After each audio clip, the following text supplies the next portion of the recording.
नमस्कार, ये आकाशवाणी पटना है। अब आप दीप्ति रमन से प्रादेशिक समाचार सुनिए। पहले मुख्य समाचार।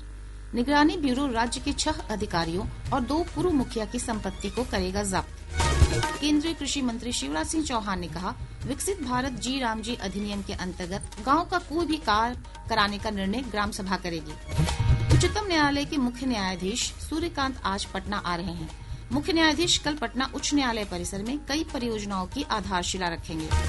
और मौसम विभाग ने कहा, गोपालगंज, सहरसा और पूर्णिया समेत 7 जिलों में शीत दिवस बने रहने की संभावना।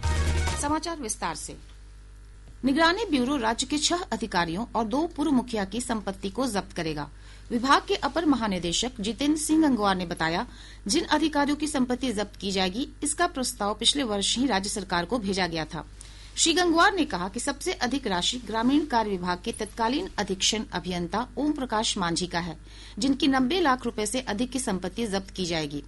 इसके साथ ही लखीसराय के तत्कालीन वन क्षेत्र पदाधिकारी दिलीप कुमार, गोपालगंज जिले के एसडीओ विजय प्रकाश सिंह, मोतिहारी नगर परिषद के टैक्स दारोगा अजय कुमार गुप्ता, पटना ग्रामीण की सीडीपीओ फूलपरी कुमार, दरभंगा के न्याय दंडाधिकारी राकेश कुमार राय शामिल हैं। ये सभी पदाधिकारी वर्तमान में अपने पदों से हटाए जा चुके हैं। उन्होंने कहा कि इसके साथ ही पश्चिम चंपारण जिले के लौरिया पंचायत के मुखिया मैनेजर यादव के 80 लाख रुपए से अधिक और समस्तीपुर जिले के जितवरिया पंचायत के मुखिया प्रमोद कुमार राय की 3 लाख रुपए से अधिक की संपत्ति जब्त की जाएगी। इधर निगरानी अन्वेषण ब्यूरो ने राजस्व और भूमि सुधार विभाग के तत्कालीन 9 पदाधिकारी और 1 कर्मचारी पर प्राथमिकी दर्ज की है। ब्यूरो के अनुसार विभाग से मिले प्रतिवेदन के आधार पर मुआवजा मामले में फर्जीवाड़ा करने के आरोप में यह कार्रवाई की गई है। यह सभी पदाधिकारी और कर्मी पटना जिले के भू अर्जन विभाग के हैं। केंद्रीय कृषि मंत्री शिवराज सिंह चौहान ने कहा है कि विकसित भारत जी राम जी अधिनियम 2025 के अंतर्गत गांव की जरूरत का कोई भी काम कराया जा सकता है, लेकिन यह फैसला ग्राम सभा करेगी। श्री चौहान ने महाराष्ट्र के अहमदनगर जिले के लोनी बुद्रुक में आयोजित एक ग्राम सभा में कहा कि अब मजदूरी 1 सप्ताह के भीतर देना अनिवार्य होगा। श्री चौहान ने कहा कि अगर 15 दिन में भुगतान नहीं हुआ तो मजदूर को 0.05% अतिरिक्त मजदूरी ब्याज के रूप में दी जाएगी। उन्होंने बताया कि इस योजना में 1/3 यानी 33% काम महिलाओं को देना अनिवार्य किया गया है। राज्य सरकारों को अधिकार दिया गया है कि वो कटाई बुवाई के समय अधिकतम 60 दिन तक मजदूरों को कृषि कार्य में लगाने के लिए अधिसूचना जारी कर सकें। किसान कल्याण मंत्री ने कहा कि प्रशासनिक व्यय को 6% से बढ़ाकर 9% कर दिया गया है, जिससे रोजगार सहायकों के वेतन में देरी और भुगतान रोके जाने की समस्या न हो। रेल मंत्री अश्विनी वैष्णव ने कहा है कि भारत की पहली बुलेट ट्रेन अगले वर्ष 15 अगस्त से शुरू होने की संभावना है। नई दिल्ली में पत्रकारों से बात करते हुए श्री वैष्णव ने कहा, यह बुलेट ट्रेन अहमदाबाद और मुंबई के बीच चलेगी।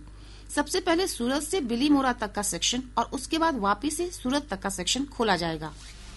बुलेट का पहला सेक्शन है सूरत से बिलीमोरा ओपन होगा, उसके बाद में वापी से सूरत ओपन होगा, उसके बाद में वापी से अहमदाबाद ओपन होगा और उसके बाद में ठाणे से अहमदाबाद ओपन होगा, फिर मुंबई से अहमदाबाद। 3 टेक्नोलॉजी जो सबसे इम्पोर्टेंट होती है, सस्पेंशन वाली बोगी की टेक्नोलॉजी, प्रपल्शन की टेक्नोलॉजी और व्हीकल कंट्रोल की टेक्नोलॉजी, ये तीनों का डिजाइन पूरा बना। प्रधानमंत्री नरेंद्र मोदी कल नई दिल्ली के राय पिथौरा सांस्कृतिक परिसर में भगवान बुद्ध से संबंधित पावन पिपरवा अवशेषों की भव्य अंतर्राष्ट्रीय प्रदर्शनी का उद्घाटन करेंगे। इस प्रदर्शनी में पहली बार पिपरवा से संबंधित अवशेष और पुरातात्विक सामग्री एक साथ प्रदर्शित की जाएगी। 1 सदी से भी अधिक समय बाद पिपरवा से लाए गए ये अवशेष नई दिल्ली के राष्ट्रीय संग्रहालय और कोलकाता के भारतीय संग्रहालय में संरक्षित रखे गए हैं।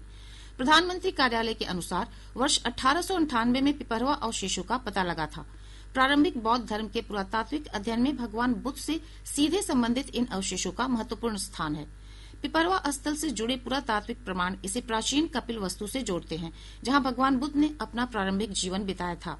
यह प्रदर्शनी बौद्ध धर्म से जुड़े सभ्यतागत संपर्कों तथा आध्यात्मिक और सांस्कृतिक धरोहर को संरक्षित रखने के सरकार के प्रयासों का हिस्सा है। उच्चतम न्यायालय के मुख्य न्यायाधीश सूर्यकांत आज पटना आ रहे हैं। मुख्य न्यायाधीश कल पटना उच्च न्यायालय परिसर में कई परियोजनाओं की आधारशिला रखेंगे। इसके साथ ही न्यायिक अधिकारियों के लिए विकसित किए गए प्रौद्योगिकी सक्षम EACR न्याय का उद्घाटन करेंगे। वहीं वीडियो कॉन्फ्रेंस से गयाजी स्थित न्यायाधीश अतिथि गृह का उद्घाटन भी करेंगे। इधर ओडिशा उच्च न्यायालय के न्यायाधीश संगम कुमार साहू को पटना उच्च न्यायालय का मुख्य न्यायाधीश बनाया गया है। इस संबंध में केंद्रीय विधि और न्याय मंत्रालय ने अधिसूचना जारी कर दी है। नेशनल मेडिकल कमीशन एनएमसी ने राज्य के चिकित्सकों को दवा पर्ची पर साफ साफ और कैपिटल अक्षरों में दवा का नाम लिखने का निर्देश दिया है। एनएमसी के अनुसार चिकित्सक केवल जेनरिक दवा का नाम ही पर्चे पर लिखेंगे। पीएमसीएच और आईजीआईएमएस के प्राचार्यों ने संयुक्त रूप से बताया कि इस निर्देश का सख्ती से पालन कराया जाएगा। अनियमितता पाए जाने पर चिकित्सकों पर कार्रवाई की जाएगी। विश्व के किसी भी जगह से राज्य में फिल्म शूटिंग का स्थान आसानी से खोजा जा सकेगा। कला और संस्कृति विभाग के मुख्य सचिव प्रत्यय अमृत ने बताया कि इसके लिए बिहार स्टेट फिल्म विकास निगम ने एक वेबसाइट लॉन्च किया है। उन्होंने कहा कि इस वेबसाइट पर राज्य के कलाकारों की भी विस्तृत विवरण उपलब्ध है। राज्य में जीविका दीदियों के कार्यों पर 7 राज्यों के छात्र छात्राएं शोध कर रहे हैं। जीविका के मुख्य कार्यपालक पदाधिकारी हिमांशु शर्मा ने बताया कि देश के 7 राज्यों के विश्वविद्यालयों और उनसे संबंधित कॉलेजों ने अपने परियोजना कार्य में जीविका दीदियों को शामिल किया है। श्री शर्मा ने कहा कि महाराष्ट्र, गुजरात, राजस्थान, असम, कर्नाटक, हिमाचल प्रदेश और मध्य प्रदेश शामिल हैं। उन्होंने बताया कि राजधानी पटना के गांधी मैदान में चल रहे सरस मेले में भी छात्र छात्राओं की टीम जीविका दीदियों के कार्यों का निरीक्षण कर प्रोजेक्ट रिपोर्ट तैयार कर रही है। प्रादेशिक समाचार आप आकाशवाणी पटना से सुन रहे हैं। ताजा समाचारों के लिए आप हमारे एक्स हैंडल AIR_News_ पर जा सकते हैं। वर्ष 2025 भारत के विकास पथ में एक निर्णायक कालखंड है। इस वर्ष नीतियों ने प्रगति को नई धार दी और इरादों ने दिए सार्थक परिणाम।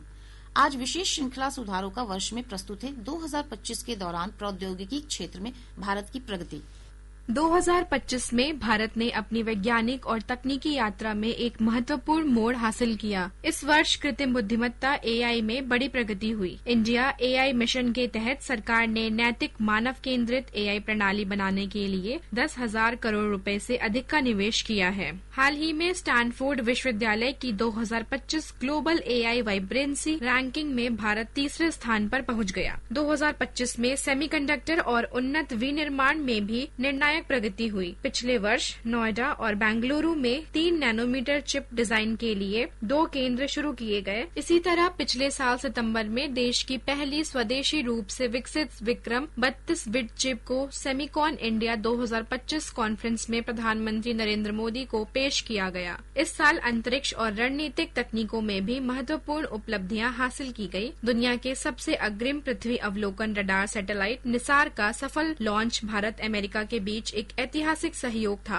प्रधानमंत्री मोदी ने पिछले महीने हैदराबाद में स्काई रूट एरोस्पेस के नए इन्फिनिटी परिसर का भी उद्घाटन किया और कंपनी के पहले ऑर्बिटल रॉकेट विक्रम 1 का अनावरण किया। स्काई रूट का इन्फिनिटी कैंपस भारत की नई सोच, इनोवेशन और सबसे बड़ी बात यूथ पावर का प्रतिबिंब है। हमारी युवा शक्ति की इनोवेशन, रिस्क टेकिंग एबिलिटी और एंटरप्रेन्योरशिप आज नई बुलंदी छू रही है। 2025 में परमाणु ऊर्जा विधेयक, जिसे शांति के नाम से जाना जाता है, इस कदम से पहली बार इस क्षेत्र में निजी भागीदारी के लिए रास्ते खुले। कुल मिलाकर इन विकास कार्यों ने 2025 को तकनीकी आत्मनिर्भरता के वर्ष के रूप में रेखांकित किया। आदर्श की रिपोर्ट के साथ नीतिका गुप्ता, आकाशवाणी समाचार, दिल्ली। प्रदेश के अधिकतर हिस्सों में आज भी घना कोहरा छाया रहा। मौसम विभाग ने अपने पूर्वानुमान में कहा है कि अगले 5 दिनों तक मौसम के रुख में कोई खास परिवर्तन नहीं होगा। विभाग के अनुसार अगले 24 घंटों के दौरान राज्य के गोपालगंज, दरभंगा, सहरसा और पूर्णिया समेत 7 जिलों में शीत दिवस की चेतावनी जारी की गई है। वहीं राज्य के उत्तर और दक्षिण पूर्व हिस्सों में कल सुबह कुछ स्थानों पर घना कोहरा छाये रहने की संभावना है। दिनांक 2 जनवरी 2026 राज्य के गोपालगंज, सिवान, मुजफ्फरपुर, दरभंगा, सहरसा, मधेपुरा और पूर्णिया जिलों के कुछ स्थानों में शीत दिवस जैसी स्थिति होने की संभावना है। राज्य के उत्तर भाग के जिलों के कुछ स्थानों में घना कोहरा छाये रहने की संभावना है। अगले 4 से 5 दिनों के दौरान राज्य के शेष भाग के कुछ स्थानों में मध्यम से घना स्तर का कोहरा छाये होने की संभावना है। इधर पिछले 24 घंटों के दौरान सिवान का जिलादेही राज्य का सबसे ठंडा स्थान रहा, जहां का न्यूनतम तापमान 5.8 डिग्री सेल्सियस दर्ज किया गया। केंद्र सरकार ने सोशल मीडिया पर किए जा रहे उन दावों का खंडन किया है जिनमें 10 लाख रुपए से अधिक के बैंक लेन देन पर 85% कर लगाने की बात कही गई है। पत्र सूचना कार्यालय PIB के तथ्य जांच इकाई ने इस दावे को फर्जी बताते हुए कहा कि आयकर केवल आय पर लगाया जाता है, न कि लेन देन पर। पीआईबी ने स्पष्ट किया है कि आयकर कानून में 10 लाख रुपए से अधिक के बैंक लेन देन पर किसी तरह का कर लगाने का कोई प्रावधान नहीं है। भारतीय राष्ट्रीय राजमार्ग प्राधिकरण ने कहा है कि 1 फरवरी से सभी नए फास्टैग जारी करने के लिए कारों के know your vehicle KYV card बंद कर दिए जाएंगे। सड़क परिवहन और राजमार्ग मंत्रालय के अनुसार यह कदम राजमार्गों से आने जाने वाले लोगों की सुविधा और फास्टैग एक्टिवेशन के बाद होने वाली परेशानी को खत्म करने के लिए उठाया गया है। मंत्रालय ने यह भी कहा कि केवल शिकायत वाले विशेष मामलों में ही KYV कार्ड आवश्यक होगा। परिवहन मंत्री श्रवण कुमार ने नवादा के एक कार्यक्रम में पटना से ककोलत जलप्रपात तक जाने वाली बस को हरी झंडी दिखाकर रवाना किया। परिवहन मंत्री ने कहा कि अभी एक बस का संचालन शुरू किया गया है, लेकिन बाद में इसकी संख्या बढ़ाई जाएगी। कटिहार जिले के कुर्सेला थाना क्षेत्र में अपराधियों ने एक युवक की गोली मारकर हत्या कर दी। कोढ़ा के अनुमंडल पुलिस पदाधिकारी रंजन कुमार सिंह ने बताया कि मृतक का आपराधिक इतिहास रहा है। अररिया जिले में साइबर थाना पुलिस ने फिंगरप्रिंट क्लोन कर रुपए की अवैध निकासी करने वाले एक साइबर ठग को गिरफ्तार किया है। पटना जंक्शन से रेल पुलिस ने 10 लाख रुपए के साथ 2 अपराधियों को गिरफ्तार किया है। गिरफ्तार अपराधी पुलिस की वर्दी पहनकर लोगों को लूटने का काम करते थे। अब पटना से प्रकाशित प्रमुख समाचार पत्रों की सुर्खियां। आज के सभी समाचार पत्रों ने अलग अलग खबरों को प्रमुखता से प्रकाशित किया है। हिंदुस्तान लिखता है, जी राम जी से स्कूलों के वर्ग कक्ष बनेंगे और सोलर लाइट भी लगाई जाएगी। मोबाइल से मजदूरों की लगेगी हाजिरी। दैनिक जागरण की बड़ी खबर है, 1 फरवरी से अतिरिक्त शुल्क, बढ़ जाएंगे गुटखा, बीड़ी और सिगरेट के दाम। प्रभात खबर ने भवन निर्माण मंत्री विजय कुमार चौधरी के हवाले से लिखा है, योजनाओं को समय पर करें पूरा। दैनिक भास्कर की विशेष रिपोर्ट है, एडीबी फंडिंग से बदलेगा 6 जिलों का सफर, सड़कें 2 लेन बनेंगी, बाढ़ के दौरान भी आवागमन होगा सुगम। राष्ट्रीय सहारा का शीर्षक है, 9 वर्ष पर मंदिरों में उमड़ी श्रद्धालुओं की भारी भीड़। आज अखबार की सुर्खी है, सरकारी स्कूलों में शिक्षकों के लिए पाठ टीका लिखना होगा अनिवार्य। शिक्षकों की फर्जी उपस्थिति दर्ज होने पर प्रधानाध्यापकों पर होगी कार्रवाई। और अब अंत में मुख्य समाचार एक बार फिर। निगरानी ब्यूरो राज्य के 6 अधिकारियों और 2 पूर्व मुखिया की संपत्ति को करेगा जब्त। केंद्रीय कृषि मंत्री शिवराज सिंह चौहान ने कहा, विकसित भारत जी राम जी अधिनियम के अंतर्गत गांव का कोई भी काम कराने का निर्णय ग्राम सभा करेगी। उच्चतम न्यायालय के मुख्य न्यायाधीश सूर्यकांत आज पटना आ रहे हैं। मुख्य न्यायाधीश कल पटना उच्च न्यायालय परिसर में कई परियोजनाओं की आधारशिला रखेंगे। और मौसम विभाग ने कहा, गोपालगंज, सहरसा और पूर्णिया समेत 7 जिलों में शीत दिवस बने रहने की संभावना है। इसके साथ ही आकाशवाणी पटना से प्रसारित प्रादेशिक समाचार का ये अंक समाप्त हुआ। आकाशवाणी पटना से अगला समाचार बुलेटिन दोपहर 2 बजे प्रसारित किया जाएगा। नमस्कार।